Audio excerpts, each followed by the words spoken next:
After a woman is reborn, the first thing she does is deliberately unplug the home internet cable. Her husband notices the outage and immediately tries to drag her out to find a repairman. But right then, her mother-in-law loudly demanding medicine. So the woman calls the repair service while asking her husband to bring the medicine. He brings the bowl over, but as soon as the mother-in-law drinks it, she starts gasping for air and accuses the woman of mixing alcohol into the medicine to kill her. In her previous life, the mother-in-law ended up paralyzed. The woman stayed home to take care of her, but on this very day, when she fed her medicine, her mother-in-law accused her of putting alcohol in the medicine. The woman was shocked. She knew her mother-in-law was allergic to alcohol. There was no way she'd mix it in. What shocked her even more was that her husband and her sister-in-law showed up instantly, accused of wanting to kill her mother. At first, the woman thought it was all an accident, but a few days later, when she pushed her mother-in-law outside for some fresh air, the older woman suddenly demanded a radio. When the woman returned with it, her sister-in-law snatched it from her hands and accused her of abusing the mother-in-law, then played a recording of the woman insulting her. The neighbors didn't even let her explain,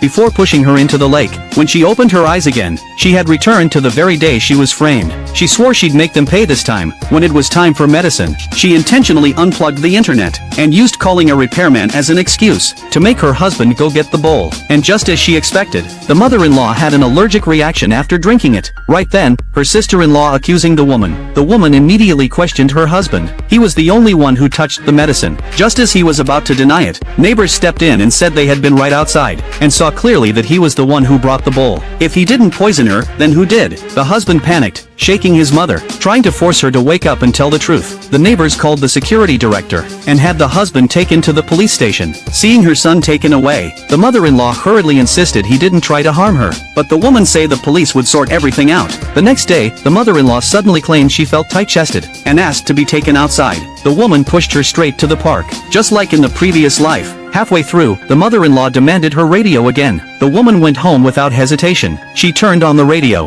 and sure enough, the so-called abuse recording was inside. She quietly replaced it, and took the radio back to the park. Her sister-in-law was already waiting. As soon as she saw the woman, she grabbed the radio, and publicly accused her of abuse, declaring that the radio contained evidence. The woman told her to stop framing her, and said if the radio really held evidence, she'd go confess at the station right away. The sister-in-law turned on the radio, but the radio was playing opera. The neighbors immediately turned on the sister-in-law. Backed by them, the woman decided to call the police, but the sister-in-law suddenly stopped her, saying she had a video of the woman abusing the mother-in-law. The neighbors watched the video. The woman was indeed rough with the older woman. The woman immediately asked where this footage came from. The sister-in-law said someone who couldn't stand the woman had secretly sent it to her. The woman replied, if they had real evidence, why didn't they hand it straight to the police? Why send it only to her?